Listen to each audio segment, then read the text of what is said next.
All right, here we are, another episode of Steve Lags Unfiltered. I'm super excited about this particular episode because I have a guest that took a life where he was really not unhappy, maybe even a little depressed, and he had the resilience to change his life, transform into an entrepreneur, launch a super successful business, not only be successful for him and his family, but find a way to drive impact and give back to thousands of people. So stay tuned. Prepare to be amazed. And now, introducing your host, Steve Lags. All right, welcome to another episode of Steve Lags Unfiltered. Today, I have a really special guest. This is a gentleman I've been following here for a little bit. He's really a truly impactful individual, successful entrepreneur. I'm bringing you Carlton Washington. He's one of the co-founders of Forever Young. Hey, what's up, Carlton? How you doing today? Good. Thank you, man. Really appreciate you coming in today. I appreciate you, man. Thank you. So I've been following you. You have a lot of success with this organization, Forever Young. Yeah. And I see that you're really impactful. You're dedicating a lot of your extra time to different organizations here. Tell me a little bit about Forever Young and how you got started there. So first, I appreciate you having me here.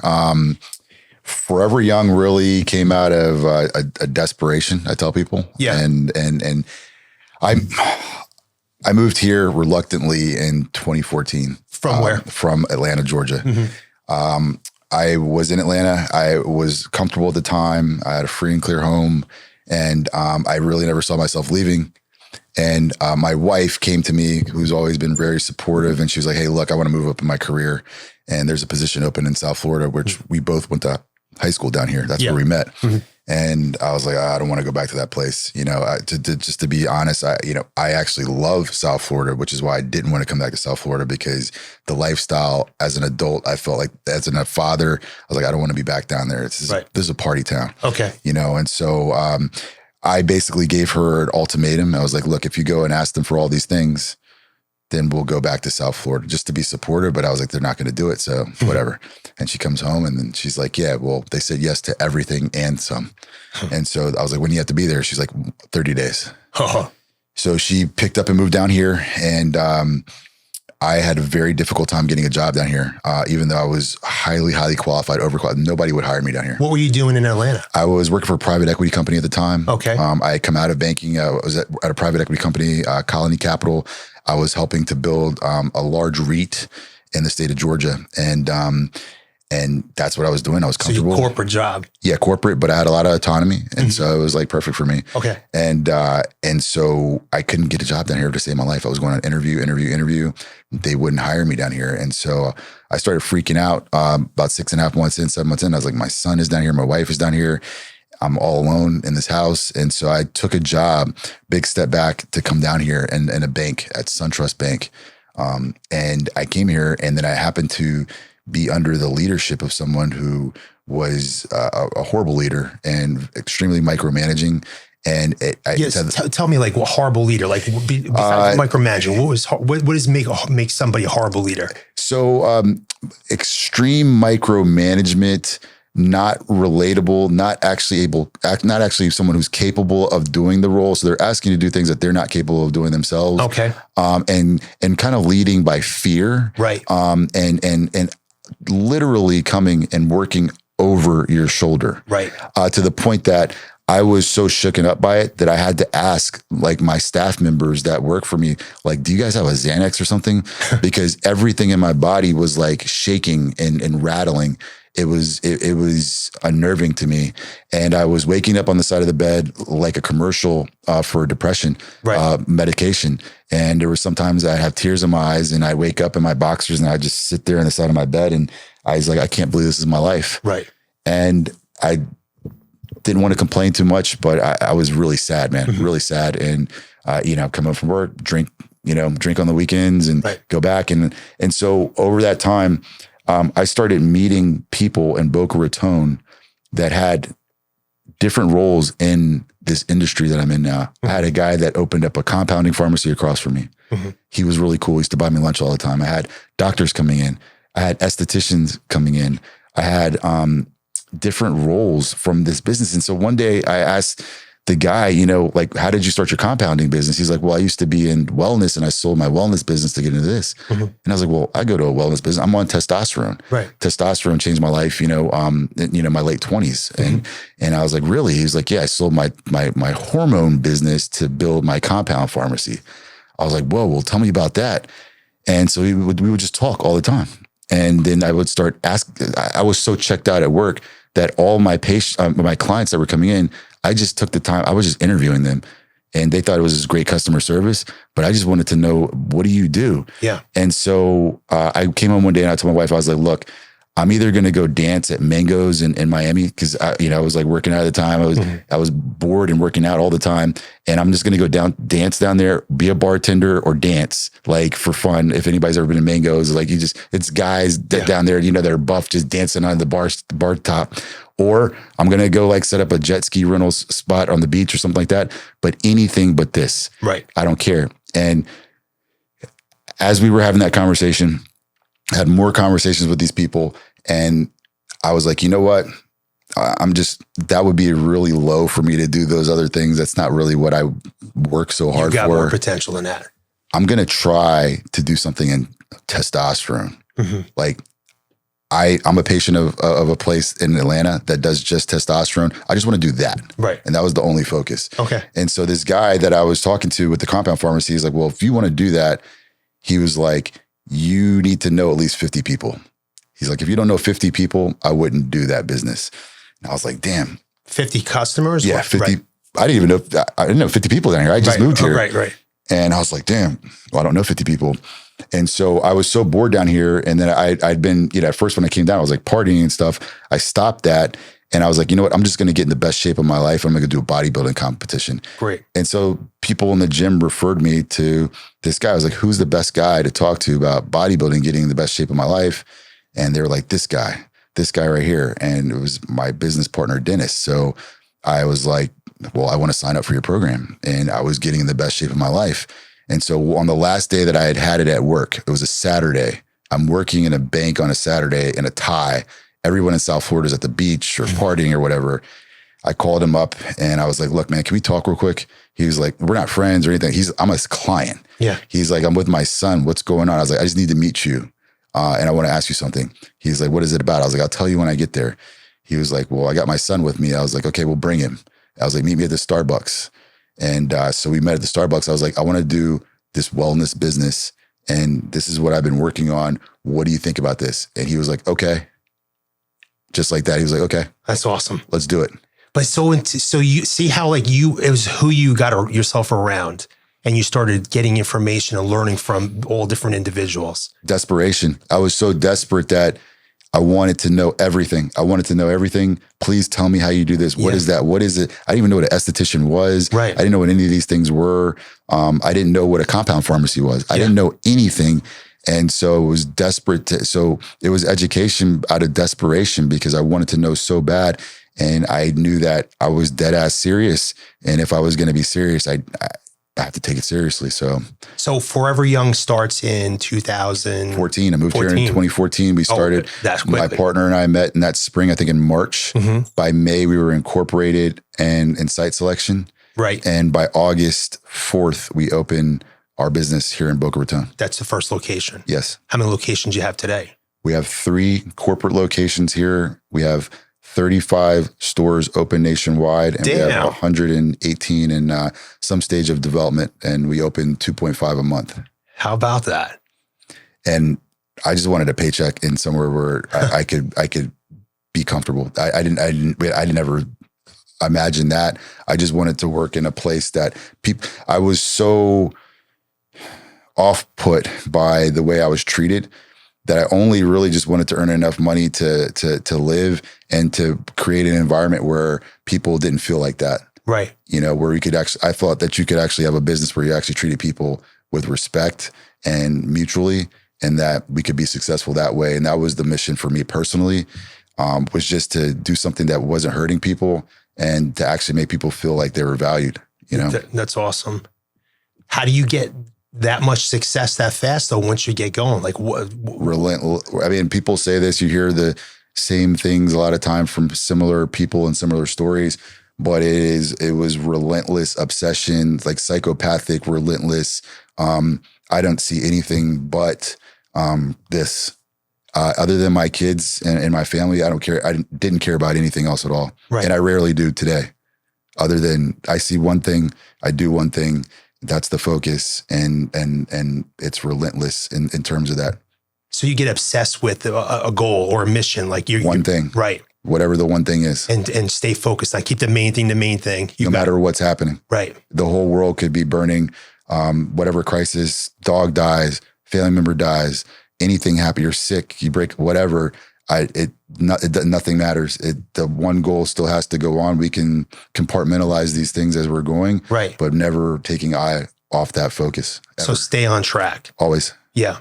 And it's one thing though, people say stay on track. And also people say the same thing all the time. Never give up. Right. But they're not telling, if you look at every successful person who's ever been interviewed, like highly successful people, highly, they always say the same thing. They say, I never give up, but they never really tell people what does that mean. To tell people to not give up is very easy. Right. Don't give up. Simple. Too more complicated. That's not what they're saying. What they're saying is don't give up after tragedy strikes, your loved one dies, your house burns down, then you go bankrupt, then you go bankrupt again, then something else bad happens, then you crash your car, then you get sick, and then you don't give up. Right. That's what they mean. They don't mean don't give up. Anybody can just not give up. It's not giving up when you're supposed to give up. And that's what people need to understand. Like if you're not willing to do that, I've rarely seen anybody get past, the initial stages of what they're looking to do. Right. Because life happens. Yes. Shit's going to happen. And you don't want to use that as something to make sense of why it's the okay time to give up. Right. So, and accepting that, I found, was the first step. It wasn't until I learned that life is not fair and that it's all my fault that I started to be able to take those steps. Tell me about that, because I can relate to that. It's all my fault. So everything's your fault, dude. And even if it's not, it's your fault. And it's a way of making your life much easier for yourself, because sometimes we're always looking for people to blame, and we're looking for a government to blame, or a person or a coworker or a situation to blame. It doesn't, and the universe doesn't care about that, right? Life is going to go on. People don't realize that when you die, there's a mourning period, and you will be forgotten within weeks, if not sooner for some, later for others.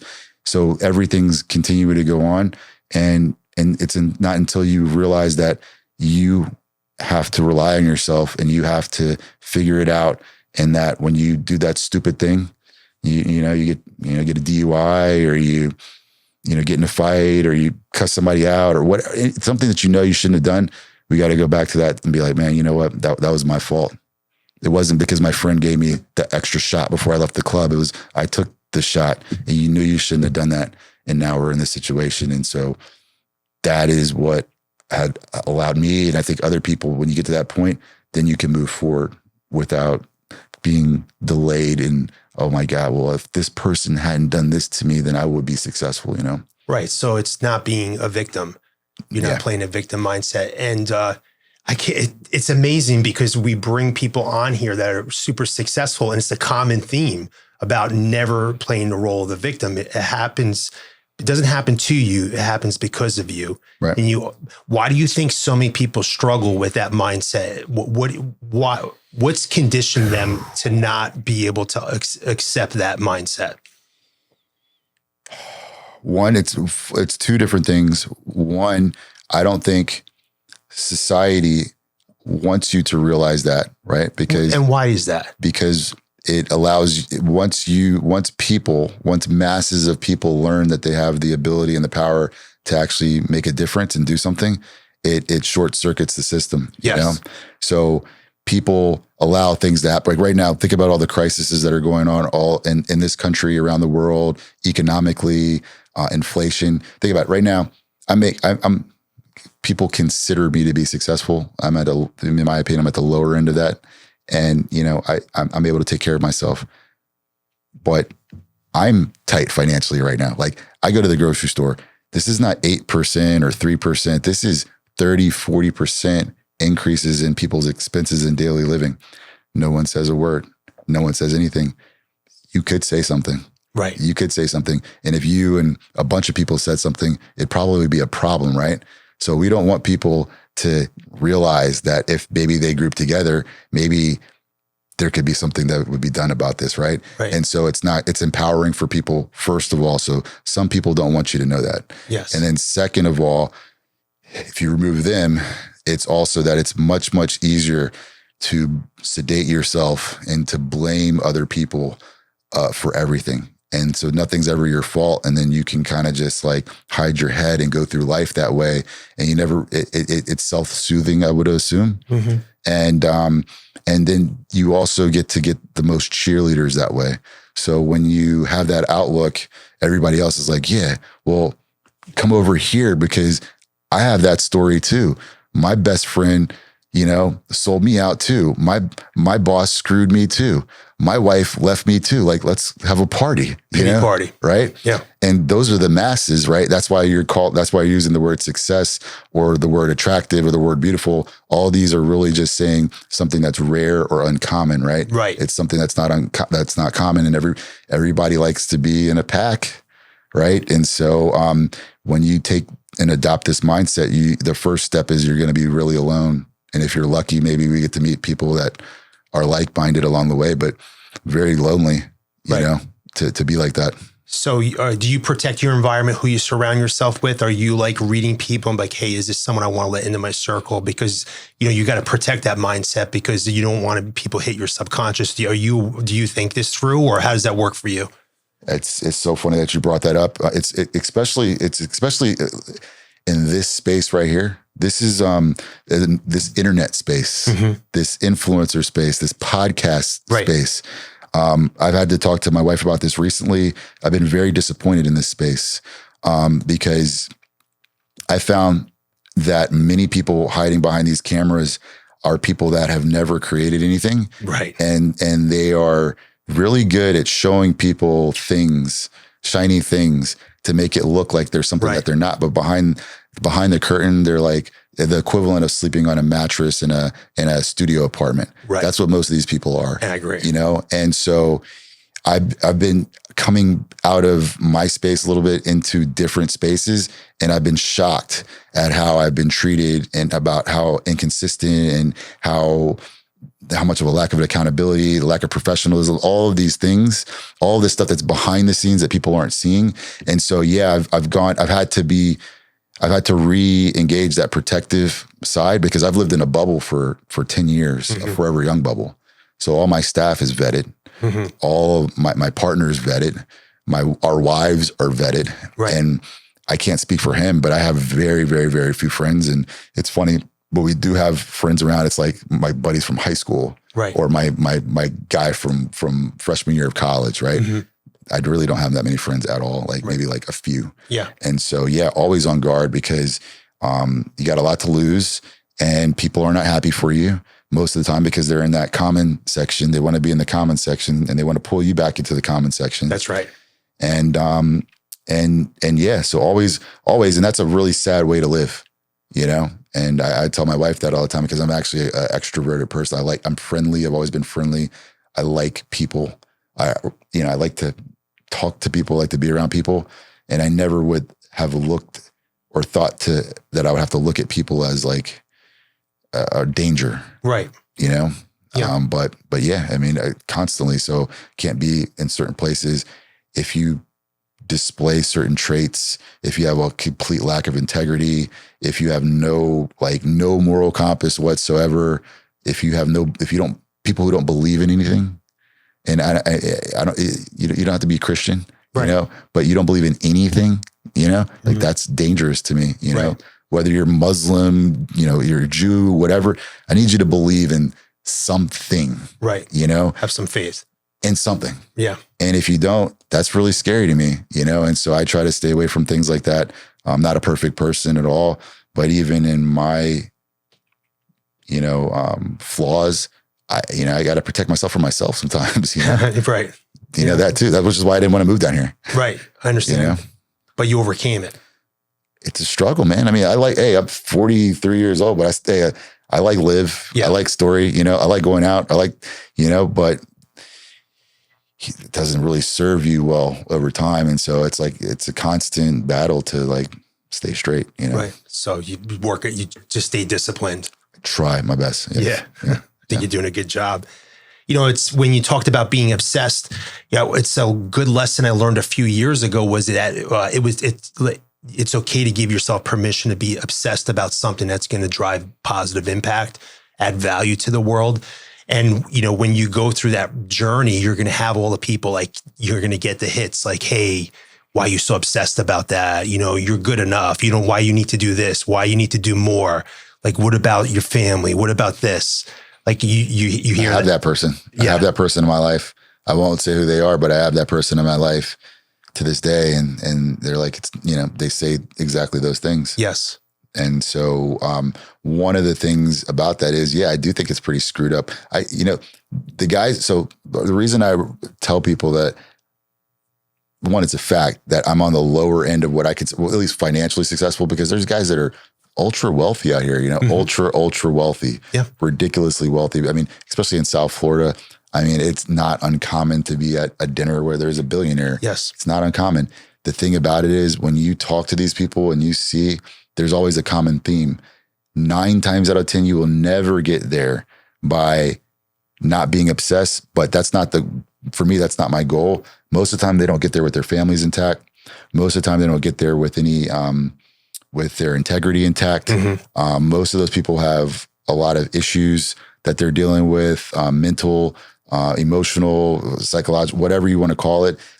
Not people that I would consider to be good people a lot of the time. Or like, I think what you're defining, just because you have money doesn't make you successful in it by itself. Right. So when you think about success, which is, I think what you're alluding here, like what you view as truly being successful and accomplished. I make less money, but I get to bring my family along with me. Yeah. Like my son and I are cool. My daughters and I are cool. I'm cool with my wife. We're not a perfect family. We do stuff together. We go places together. And those are the people that I really like to spend the majority of my time with. Mm-hmm. And I've had some recent successes, financially. And after them, I haven't, this is so recent that I didn't go to a dinner to celebrate. I didn't have a party. Yeah. I bought a stupid car. I have a car. Okay. What'd you get? I bought a Ghost. Nice. I bought a Rolls Royce Ghost. Nice. And I realized, I was like, there's nothing to buy. There's nothing to buy. Yeah. I don't need anything. Right. This watch, I get more comments on this watch than any other watch that I've seen my friends have, or the couple of nice watches that I have. This is a swatch. And this is the watch that people walk up to me and ask me about, right? Right. It's a swatch, And so I'm just saying that to say that I realize that anybody that thinks that those guys that think that having all the money in the world, that's like the thing. And first of all, they're compensating for something. Second of all, there's nothing to buy. There's really nothing to buy. Yeah. At that level. And so you're whatever you're doing it for, it usually just gets misguided. And if you're not using it for good, mm-hmm. You have a lot of people out here, typically people who don't have means, they're like, well, you should do this. You should help this person. You should help that person. I'll tell you, as a person has some means and would like to have more, it doesn't do anything for you unless you're actually really helping out people along the way.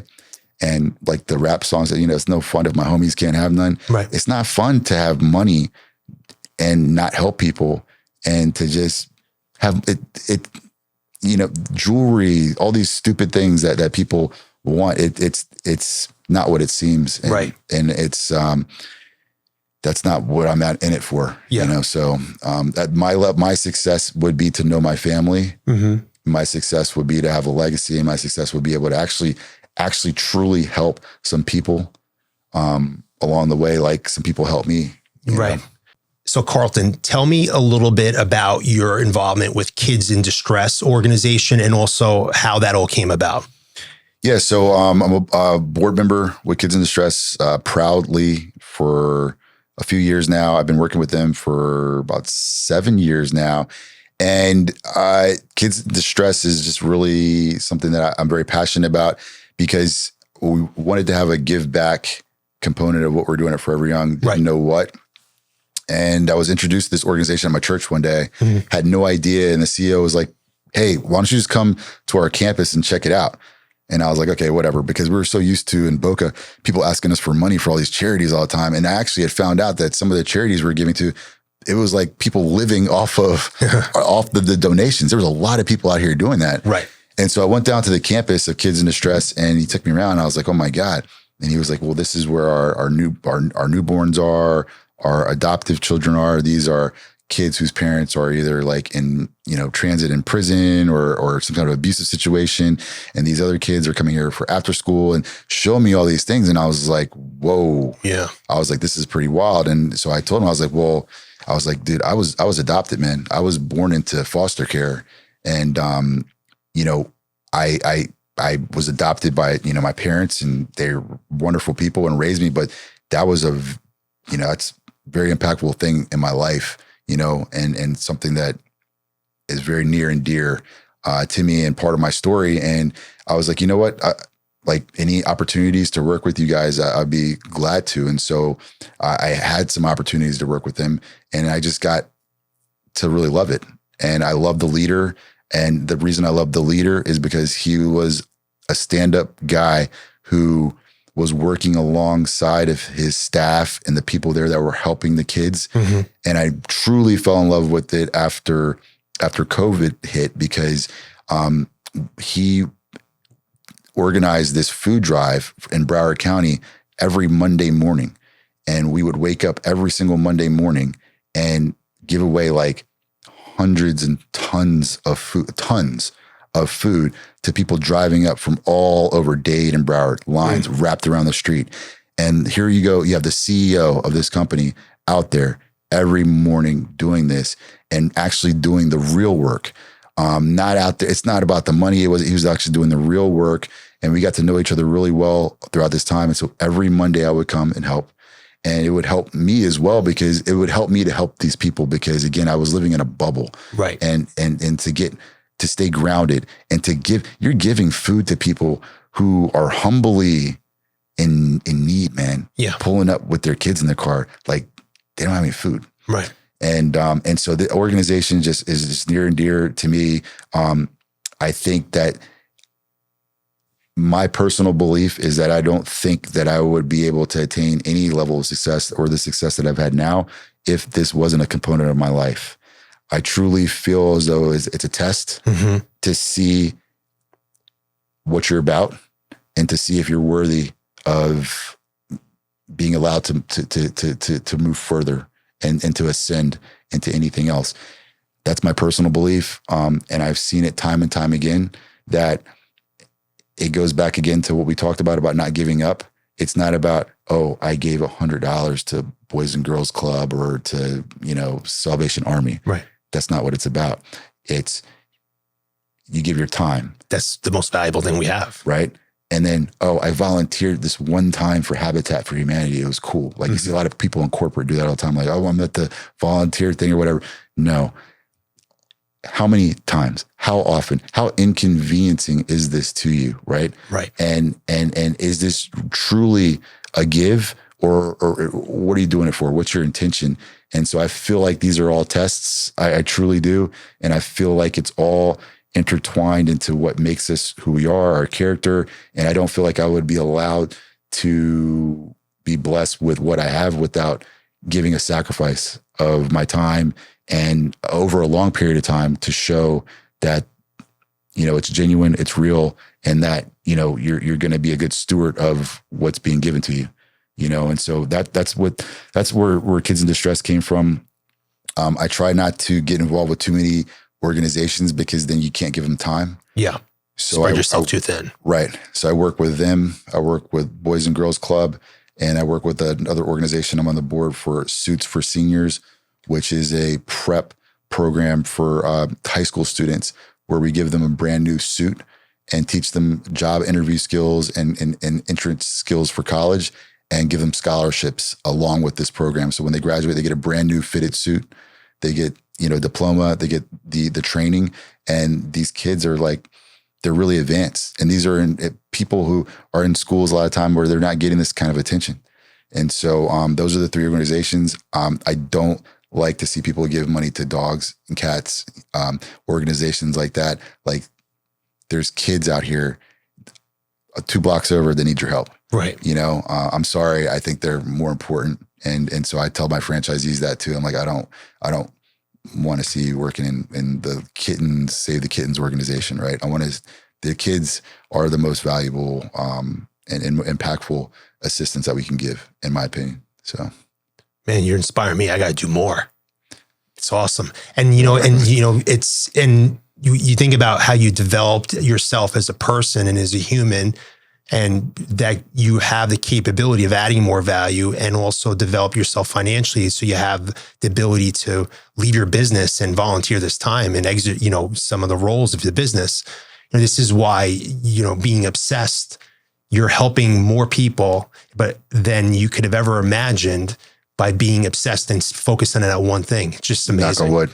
But I always want to tell people, I think it's not right to paint this picture of what is now versus what it was before. Yeah. You're talking to someone who used to be a delinquent who right. didn't have a conscience until maybe 26 years old, who did things that, it wasn't, like, I wasn't always like this.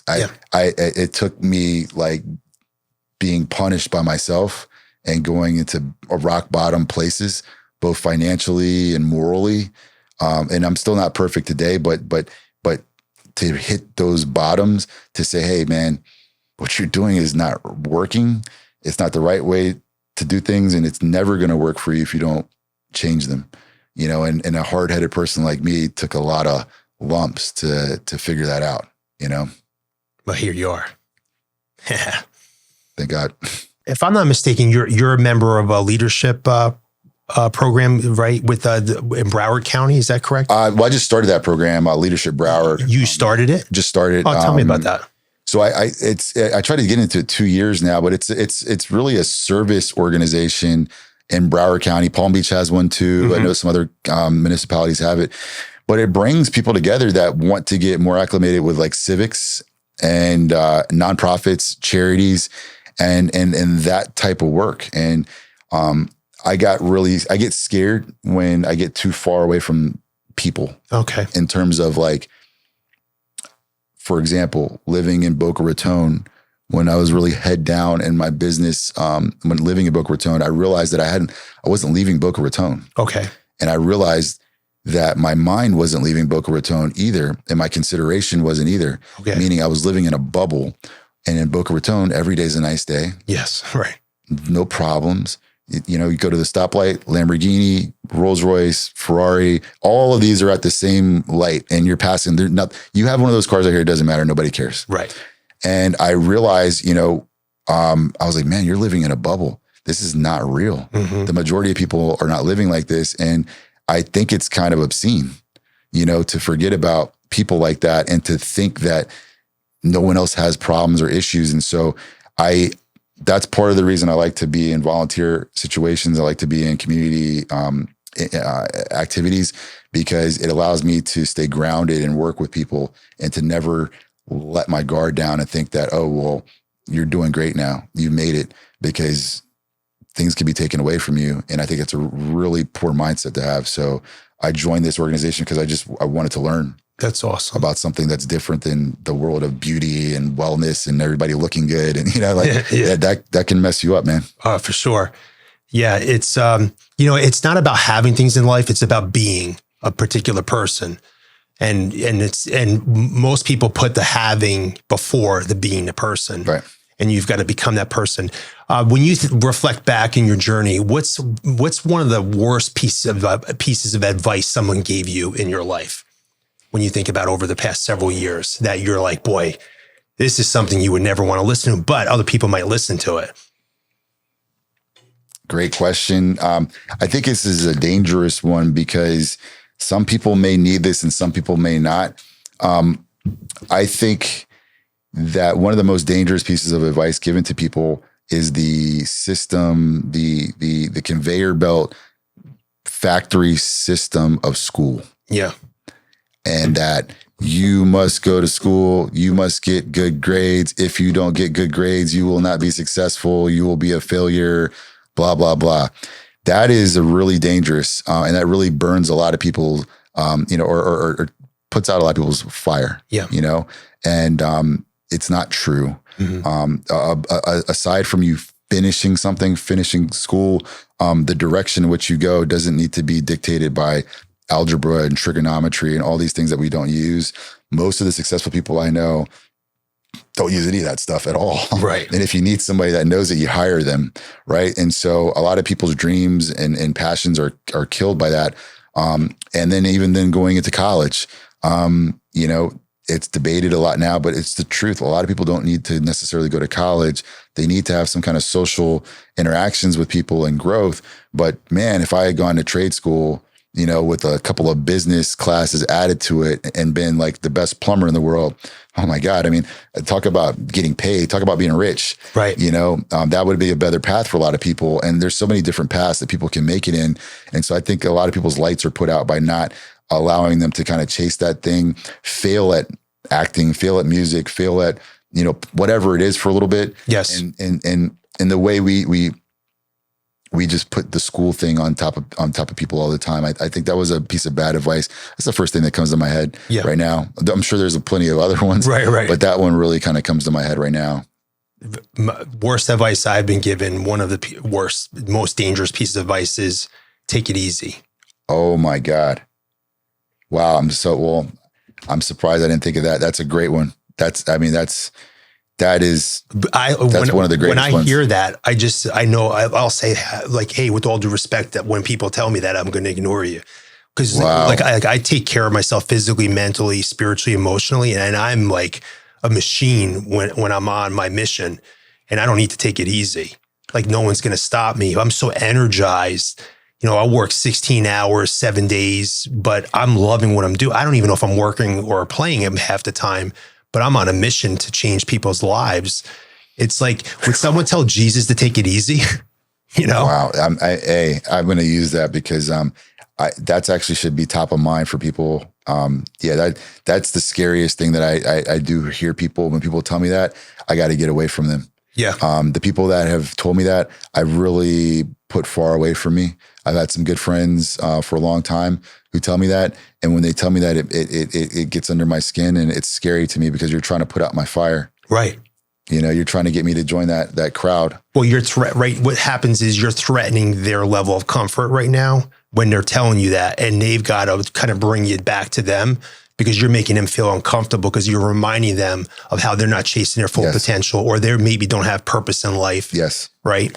Even I've had a couple close family members tell me that, and out of respect, I have not said anything. Yeah. But that's probably one of the worst that you just brought up. Yeah. If I have a family member, what I'll do is I'll put the appropriate amount of distance where it's now healthy, and also put the boundaries up where they'll kind of get a feel for that. Because you can't choose your family members, right? So you just put that right distance with them. And friends, I've had to, move on from friendships that don't want to grow, or they want to sit in their comfort zone and get comfortable. And I don't like living in my comfort zone because there's no growth there. I want to be uncomfortable. Yeah, absolutely. I'm experiencing that right now. And even again, I'm not perfect in my habits or whatnot, but even with like things like just excess and alcohol and stuff like that, it's like, I have to put boundaries on a lot of that stuff around me, because maybe I would love to have drinks with you on a Tuesday night. Right. I'd love to do that, but sure. Wednesday morning now is done. Yes. And so is maybe in the next 2 days. Yeah. And so that's the type of stuff, first and foremost. It's like, if I see that, I just can't do it. Yeah. And it's selfish. Too many people depending on you. Yeah. Yeah. So tell me a little bit about the proactive approach to health with Forever Young versus being reactive, because I think this is important for the listeners to hear about how, you don't need to wait till something's wrong with your health, but you could be more proactive about it. Yeah. Great point. And that's really what this is all about. I think we can all do better. I could even in the environment, first and foremost, I want to say I could even do better about this, but I'm glad I feel blessed. I don't think I'd even be, I'm going to be serious. I don't think I'd be alive today if I wasn't working at Forever Young. Because as men, especially as we're going into our 40s, you know, the little things that you think were cool and okay for you to do in your 20s, those things are taking a toll. Life is happening. And most of us are advised to go to a doctor once a year. I would want to guess that less than 50% of people even do that. Right. Women are better about that typically than men. And so what happens is every few years or whatnot, your body is like it's like a Ferrari or anything else. You got to hook it up to the diagnostic, keep it tuned up. And so what we're seeing is that there's two paths in healthcare today. There is the sick care system that almost everyone's in that are, I don't know about your parents, but my parents are, and all my aunts and my uncles and almost everybody that we know is in that. And that is the path where you go into the house and on the table, there are 15 different orange bottles that people are taking.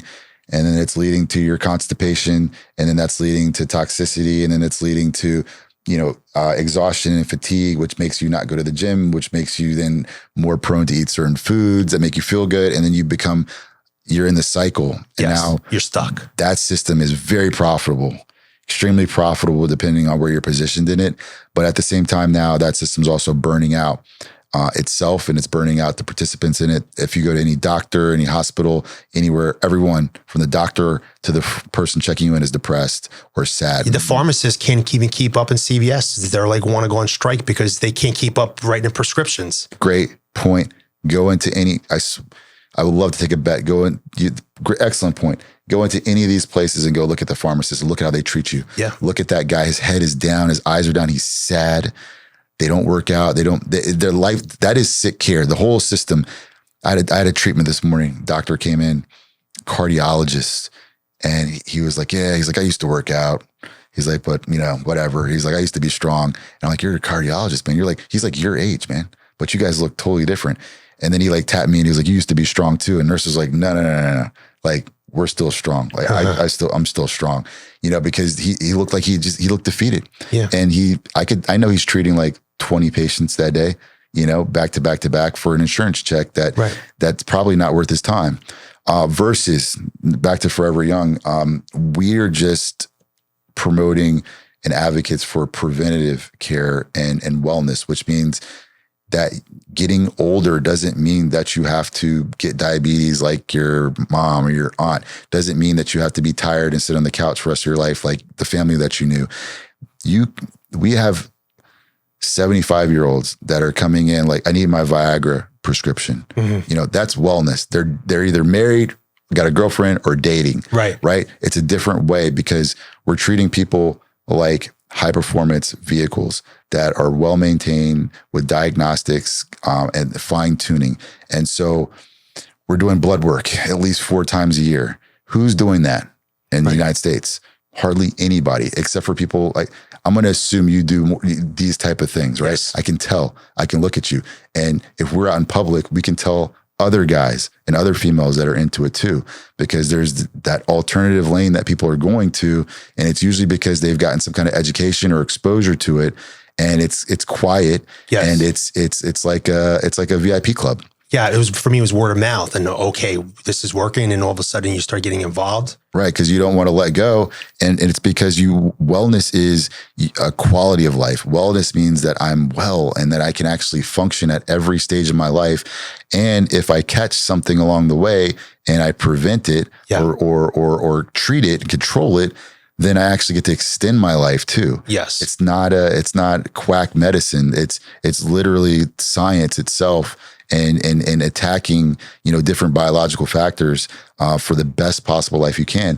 And so people who want to do better in their careers and want to do better in sports and every other area of your life tend to gravitate towards this. Yes. And so now we have these 2 separate types of people in society that look totally different, that have different values. And the people that come to Forever Young are that group of people. And that group of people is growing, which is why you're seeing growth in the space in general, is people don't want to give it up. And at the very same time, it's back to the question that you asked in terms of why don't people want you to know that you can be accountable for your own, is because when you start taking control of your health, you're not a 50-year-old, guy who's just like, okay, they just voted that I can't do this thing anymore, or I don't have these rights anymore, and I'm not going to say anything. Now you're like, no, I'm going to say something. Now I'm capable. Right. And I truly believe that capable people are frowned upon. Yes.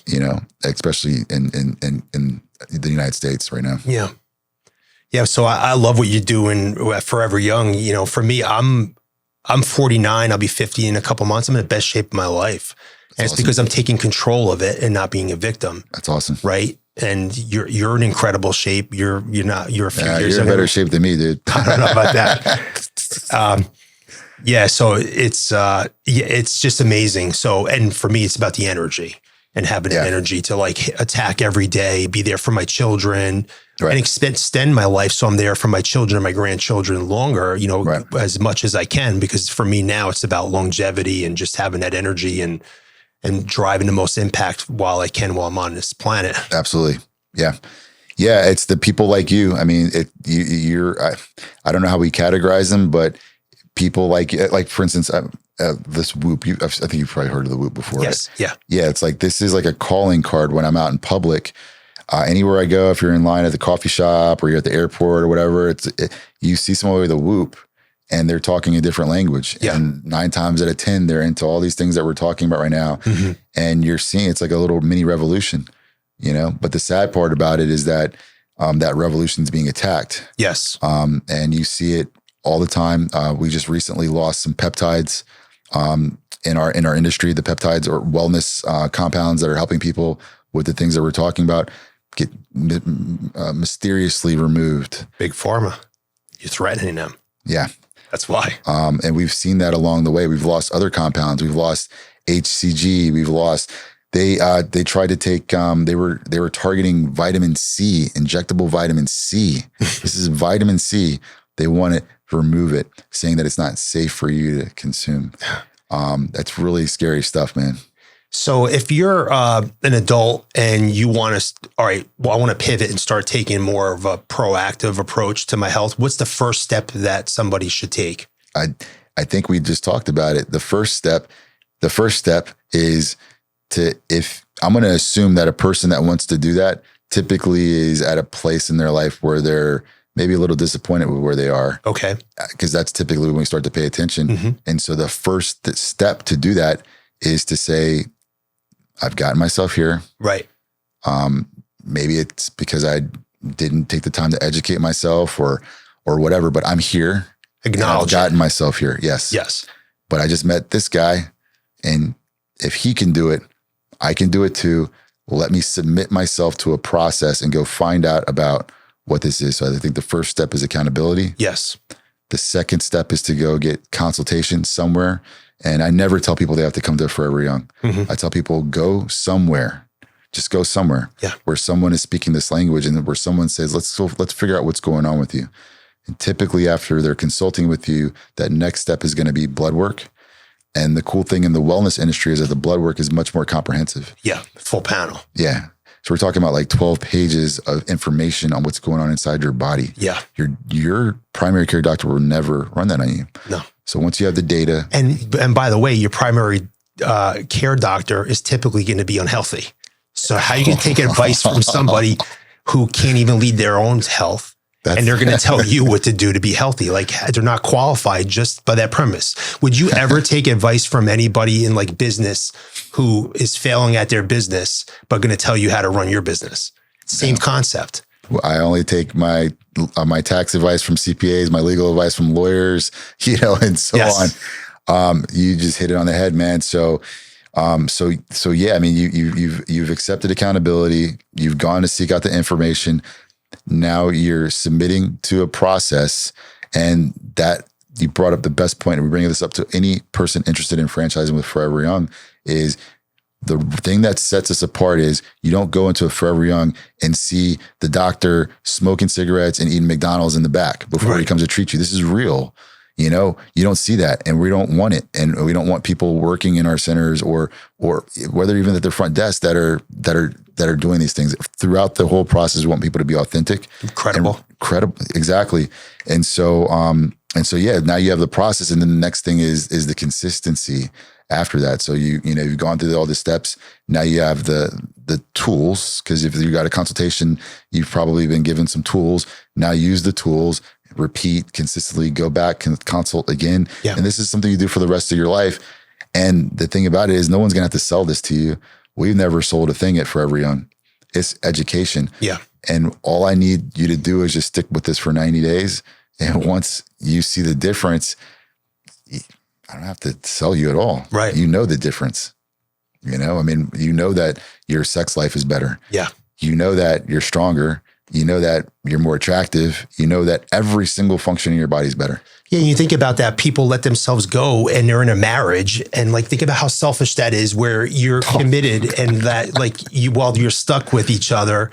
So and then you're miserable because you don't have any passion anymore. But when you're taking care of yourself, like there's something to be said about that that's really impactful, about how you could be in your 50s and your 60s and still have an exciting relationship with your partner because you're both taking care of yourself. I mean, that's a big deal for me and my wife, because we're on that journey, and it's just as exciting today as it was when we first got married. A lot of people listening to you though don't believe you. Yeah, they don't believe you. You have to, because they have to see it to believe it. Like people won't believe anything they don't see or experience themselves. Yeah, it's and I also noticed that people attack people saying what you're saying sometimes too. They think that there's a lack of substance in what you're saying, or that it's superficial or whatever. But I think also all those comments are back again to what we said. Like people don't want to see this, right? They don't want to see you defying odds. They don't want to see, because it doesn't make them feel good. Right. And what you're saying is absolutely right. I wish my wife was sitting here right now. I'd introduce her, and our standards are very high, and it comes from, I have a respect. I have to have self-respect first. And in order for my wife to respect me as well. Right. And vice versa. I put a lot of pressure on my wife, and I expect the same pressure. And I'm not telling her to do things that I'm not willing to do, but we're both kind of in this race, like you just said. Yeah. We want to see how far we can take this thing, Yeah. And our kids are watching. Yes. You're setting an example for them of what's possible. Yeah. So it's the best thing we can do to set them up as well. And so, I have 3 daughters, and I know that they're watching everything I do with my wife, and they're going to model probably the man they look for after my behavior and my interaction with her. Imagine some sloppy guy coming in the house, and then you're like coming to shake the guy's hand. It's like, my God, and that's the crazy thing. I mean, you look younger than a lot of 20-year-olds right now, and it's a shame. Yeah. I go to pool parties sometimes in Miami, man. And when I'm actually like super consistent, it is insane. Because prior, if you remember old Florida, you didn't go on South Beach unless you were like fit and in shape. Okay, like, now you just go. And me and my 40, 50, and 60, I got a 60-year-old friend that brought a pool party, jacked. They're the best looking people at the pool party. These sloppy 20-year-olds are running around, and they're no shame at all. And that's fine if you want to call that superficial, but I know what's not fine is that after 30, that they're not just running around sloppy. Now they're like type 2, or trending to type 2 diabetes or whatever, or, gonna have to have their gallbladders or whatever. It catches up with you. So it's not just about the exterior, but it's just amazing. And we find this everywhere we go. And then we go to a resort or we go on vacation, and it's the guy with the whoop or the fit guy from across the pool. And it's like, you guys relate, and then everyone else at the pool that's coming from like middle, from like places where these things are not as well known. Right. You're seeing like middle America and all these people, and you're like, you're the outlier. Right. You're uncommon. Yeah. You stand out, and everybody else is just sitting there like with their hands on their stomachs at the place, and just it's insane, and it's like, but no one's going to listen to you. So you just kind of just keep doing what you're doing. We just got to set the example and then be transparent, come on shows like this, talk about it, what's possible. Yeah. And if we can influence one person at a time. Right. And that's how that works. Yeah. I said the new thing as I go forward, and actually do more presentations on stuff like this, is I'm just going to come out and tell people, prove me wrong. Yeah. And I'm going to tell people when I speak to them, I don't believe you'll ever do it. I'll give you the information, but you're not going to do it. And because I feel like if I tell you that, there's only two kinds of people anyway, typically. I'm creating two buckets at least. Yeah. And the bucket of the people who are not going to take accountability are going to be fine with that. Right. And they're going to think I'm an ass too for saying it. But the people who aren't okay with that and it sparks something in them, they're going to be like, screw you. Watch. Yeah. Like you got to have that in you. And so I feel like that's the only way I can really impact people now is just tell them like, hey, look, here's information, but you're not going to do it. Prove me wrong. I want people to prove me wrong. I love it. Dude, you're fucking awesome. Nah, we're just telling you the story, man. It's awesome.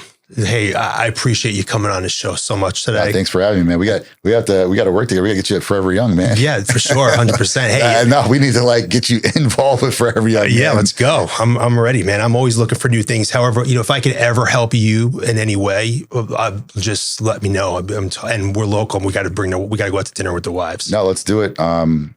Yeah, I mean, it's rare to meet, good people around, especially in South Florida. Yeah. I don't think people realize that. South Florida is a different animal. But yeah, likewise, I mean, we're literally across the street and, I know you guys got the 10X health, right? Yeah. That's right. But yeah, actually Grant did a cameo for us before you guys started. I wanted to post one day because he's like, you got to go check out Forever Young. Nice. But yeah, man, I love 10X. I love the mindset. Yes. Of 10X. That is the book is on my shelf behind me at my desk, and that was one of the books and one of the mindsets that really helped me as we were getting off the ground. Was that and the 4-hour work week. Yeah. Well, you're totally 10X. There's only one way. That's awesome, man. Hey, so how do our listeners, connect with you? I use Instagram as my business card. Okay. So I'm super active on Instagram. It's Carlton, Carlton _Washington. And on Instagram or _Carlton _Washington on Instagram and, Facebook and LinkedIn as well, Great. But mostly Instagram. And, as far as Forever Young goes, it's 4 with the number 4, foreveryoung.com. Thank you so much, brother. Thank you, man. Appreciate it. That's all for today's Steve Lags Unfiltered journey.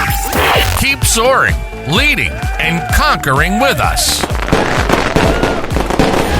Remember, it's not just about listening. It's about learning and taking action. If today ignited your drive, join us next time for more unfiltered wisdom. Subscribe, rate, and leave a review to fuel your success journey. Also, be sure to listen to us on your favorite podcast channel or outlet. Stay tuned, stay unfiltered, and we'll catch you on the flip side. Boom.